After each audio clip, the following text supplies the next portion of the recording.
Hello दोस्तों, नमस्कार। स्वागत है आपका हमारे यूट्यूब चैनल बी गोड ITI में। जल्द से वीडियो को कम्प्लीटली शुरू कर लेते हैं, ठीक है।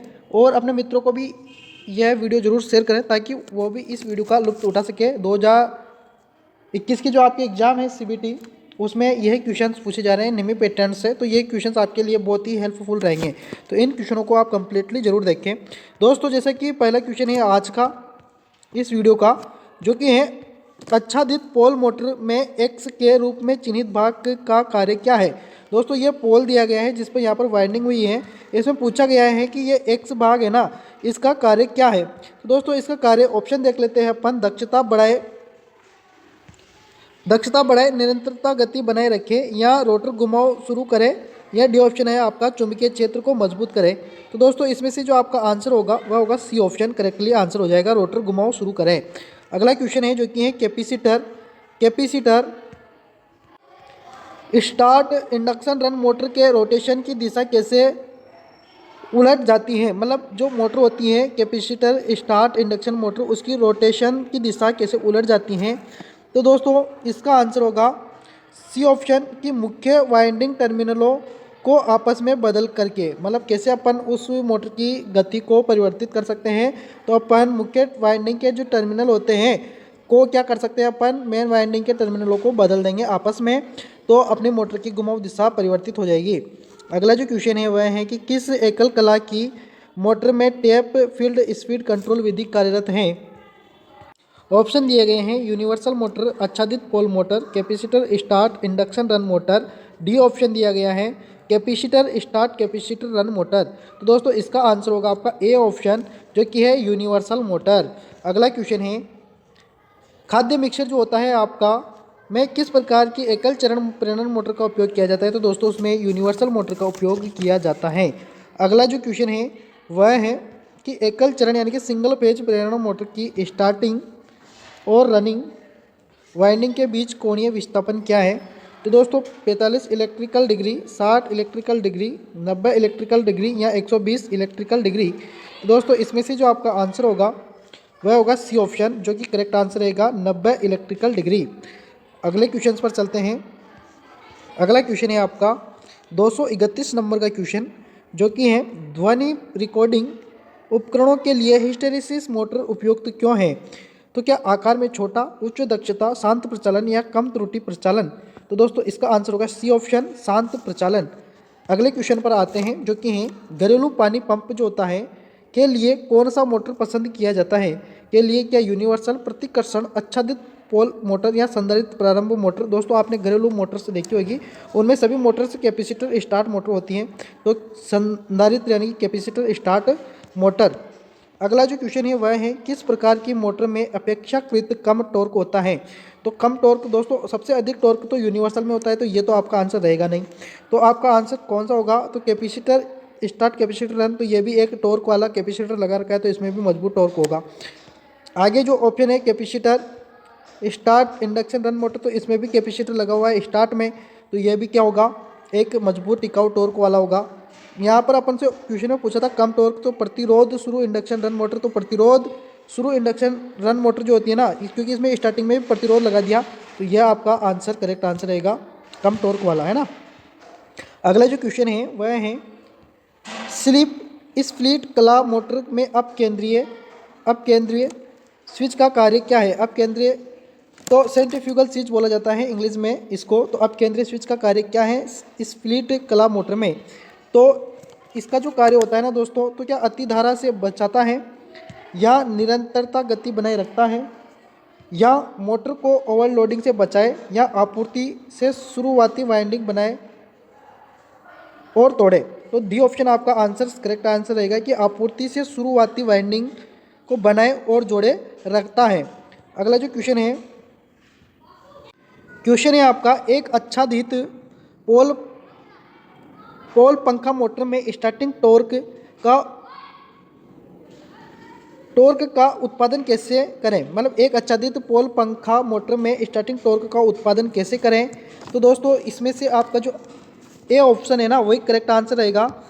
यहाँ पर कहा गया है कि ध्रुव पर छल्ले का उपयोग करना, ठीक है। स्टार्टिंग टॉर्क उत्पन्न कैसे करें, तो आप क्या करोगे, ध्रुव पर छल्ले का उपयोग करके, ठीक है। अगला जो क्वेश्चन है वह है पंखा मोटर, पंखे की जो मोटर होती है सर्किट में एक स्थायी संधारित्र यानी कि स्थायी संधारित्र लगा हुआ होता है उसमें, तो का उपयोग करने का कारण क्या है? तो गति नियमन के लिए, बिजली की कम खपत के लिए, सी ऑप्शन है आपका टॉर्क के लिए, कला का विभाजन, या डी ऑप्शन है विद्युत व्यक्तिकरण को नियंत्रित करने के लिए। तो दोस्तों जो आपका घर पे जो पंखा होता है ना उसमें स्थायी कैपेसिटर लगाने का उद्देश्य एक ही होता है, जो है कि टॉर्क के लिए, कला का विभाजन करने के लिए। ठीक है, क्योंकि अपने यहाँ सिंगल फेज आती है और मोटर को स्टार्ट करने के लिए चाहिए 2 फेज, इसलिए टॉर्क के लिए, कला विभाजन के लिए अपन क्या करते हैं उसमें स्थायी कैपेसिटर का उपयोग करते हैं। अगला क्वेश्चन है कौन सी मोटर में आदि कुंडलन वाइंडिंगर होती हैं? तो दोस्तों आदि कुंडलन वाइंडिंगर जो होती है ना वह कौन सी मोटर में होती है? तो वह होती है आपकी छत के पंखे में। ठीक है, छत का जो पंखा होता है सीलिंग फैन, उसको इंग्लिश में बोला जाता है, तो उसमें आदि कुंडलन वाइंडिंगर की उपयोग किया जाता है। अगला क्वेश्चन है आपका रनिंग वाइंडिंग कोर के निचले भाग में क्यों रखी जाती है? रनिंग वाइंडिंग जो है कोर के निचले भाग में क्यों रखी जाती है? तो क्या कम प्रतिरोध पाने के लिए, कम प्रेरण पाने के लिए, उच्च प्रतिरोध प्राप्त करने के लिए, या उच्च प्रेरण प्राप्त करने के लिए? तो दोस्तों यहाँ से जो आपका आंसर आएगा वह है उच्च प्रेरण प्राप्त करने के लिए। यह आंसर आपका करेक्ट आंसर रहेगा। अगला जो क्वेश्चन है वह है आधे कुंडलन कनेक्शन में 28 स्लॉट, 14 ध्रुव, 14 कॉयल वाले सीलिंग फैन के लिए स्लॉट की दूरी की गणना करें। तो दोस्तों सीलिंग फैन है और यह है जो है ना ये आपको घुमाने के लिए क्वेश्चन दिया गया है। जब भी सिंगल फेज मोटर में अगर आपको डिग्री की बात करें, कोई भी सिंगल फेज मोटर हो और ये जो चीज़ें लिखी ना इनने स्लॉट की संख्या, ध्रुव की संख्या, तो इनमें कंफ्यूज मत होना। जब भी आपसे दूरी पूछ ले, डिग्री पूछ ले, तो 90 पर आप आंसर करेक्ट लगा लोगे। और इसी के साथ अगर आपसे 3 फेज पूछ ले, 3 फेज के बारे में पूछ ले, तो उसमें आप 120 डिग्री लगा लेंगे। सिंगल फेज के लिए आप अब देखिए यहाँ पर क्या पूछा, कौन सी मोटर पूछी, तो आप यहाँ पर देख सकते हैं आधे कुंडलन connection, ceiling fan. Ceiling fan क्या होता है? सिंगल फेज मोटर होती है, तो उसमें 90 डिग्री आपका ए ऑप्शन करेक्ट आंसर होगा। 3 फेज होता तो 120 डिग्री। बिना कोई प्रयास, बिल्कुल सिंपल सा क्वेश्चन है, बस घुमा फिरा के दिया है, ये आप ध्यान रखना। अगला जो क्वेश्चन है आच्छादित पोल मोटर का अनुप्रयोग क्या है? आच्छादित यानी कि आच्छादित का आप इंग्लिश में याद रखेंगे shaded pole motor. Shaded pole motor का अनुप्रयोग क्या है यानी कि किस उपयोग में लेते हैं? तो पंखा, तो सीलिंग, यहाँ पर पंखा ही दिया है लेकिन इधर देखिए ऑप्शन में इंग्लिश में दिया है सीलिंग फैन यानी कि छत का पंखा, तो छत के पंखे में यह मोटर उपयोग में नहीं लेते। अगर वॉल फैन होता, वॉल यानी कि दीवार फैन होता, तो शेडेड पोल मोटर का उपयोग किया जाता है। हेयर ड्रायर, तो दोस्तों हेयर ड्रायर आपका करेक्ट आंसर रहेगा। हेयर ड्रायर में शेडेड पोल मोटर का उपयोग किया जाता है, ये ध्यान रखना। और इस जगह पंखे में अगर वॉल फैन आ जाए तो वॉल फैन में भी शेडेड पोल मोटर का उपयोग किया जाता है, ये भी आप ध्यान रखना। अगला जो क्वेश्चन है वह है आपका हार्ड डिस्क ड्राइवर के लिए किस प्रकार के सिलिंग फेज मोटर का उपयोग किया, सिंगल फेज मोटर का उपयोग किया जाता है? तो दोस्तों इसके लिए आप करोगे स्टेपर मोटर का उपयोग, यानी कि ए ऑप्शन यहाँ पर करेक्ट आंसर रहेगा। अगला जो क्वेश्चन है वह है capacitor start capacitor run motor में इस्तेमाल होने वाले सेंट्रीफ्यूगल स्विच का कार्य क्या है? तो दोस्तों इसमें क्या होता है, 2 कैपेसिटर लगे होते हैं। जब मोटर को स्टार्ट करते हैं तब दूसरे स्टार्ट होने के बाद 70% से 80% के लगभग जब मोटर की गति हो जाती है तो वह जो स्विच होता है ना सेंट्रीफ्यूगल स्विच, वह एक कैपेसिटर को उस परिपथ से अलग कर देता है। तो इसमें से आप ऑप्शन देख लीजिए, ऑप्शन को आप पढ़ोगे तो आपको समझ में बिल्कुल आ जाएगा। सी ऑप्शन यहाँ पर देख लीजिए, आप डायरेक्ट आप सी ऑप्शन देखिए, जो मैंने कहा है वही 75 से 80% की गति तक पहुँचने के बाद शुरुआती संधारित्र को क्या कर देते हैं, डिस्कनेक्ट, यानी कि उसको परिपथ से अलग कर देते हैं। सी ऑप्शन आपका यहाँ पर करेक्ट आंसर होगा। अगला जो क्वेश्चन है वह देख लेते हैं अपन। अगला क्वेश्चन है आपका किस प्रकार की सिंगल फेज मोटर का किसी अन्य प्रकार के सिंगल फेज मोटर की तुलना में बहुत अधिक स्टार्टिंग टॉर्क है? तो दोस्तों कौन सी वह मोटर है? तो वह मोटर है आपकी यूनिवर्सल मोटर। यूनिवर्सल जो मोटर होती है ना इसका सबसे अधिक टॉर्क होता है, ये आप ध्यान रखना। अगला जो क्वेश्चन है वह है संधारित्र को एकल कला स्थायी संधारित्र मोटर में क्यों जोड़ा जाता है?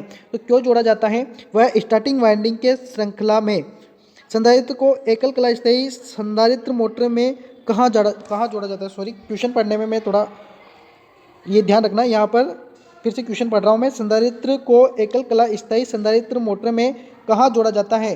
तो स्टार्टिंग वाइंडिंग के श्रृंखला में जोड़ा जाता है। किस में जोड़ा जाता है? कि स्टार्टिंग वाइंडिंग के श्रेणी क्रम में जोड़ा जाता है। अगला क्वेश्चन है कि टेबल पंखे में किस मोटर का उपयोग किया जाता है? टेबल फैन जो होता है ना उसकी मोटर में कौन सी मोटर उपयोग की जाती है?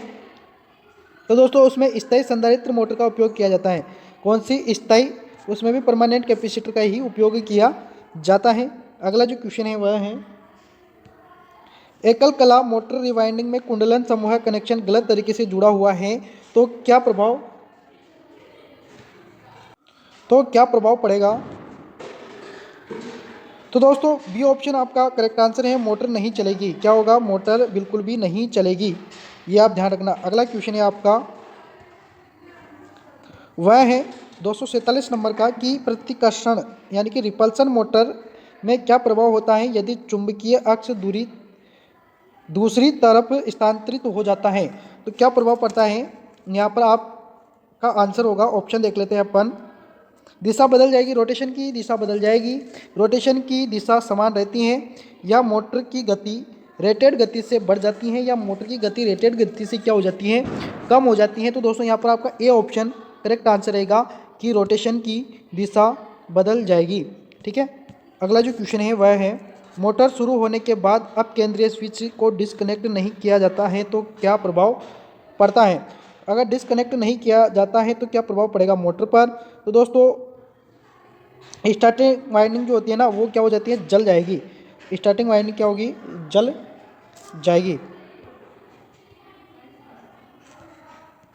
अगला क्वेश्चन है आपका, प्रतिकर्षण मोटर के रोटेशन की दिशा को कैसे उल्टा करना? प्रतिकर्षण मोटर के रोटेशन की दिशा को कैसे उल्टा करना? तो दोस्तों प्रतिकर्षण मोटर के रोटेशन की यानी कि जो प्रतिकर्षण मोटर होती है उसकी गति को कैसे बदला जाता है?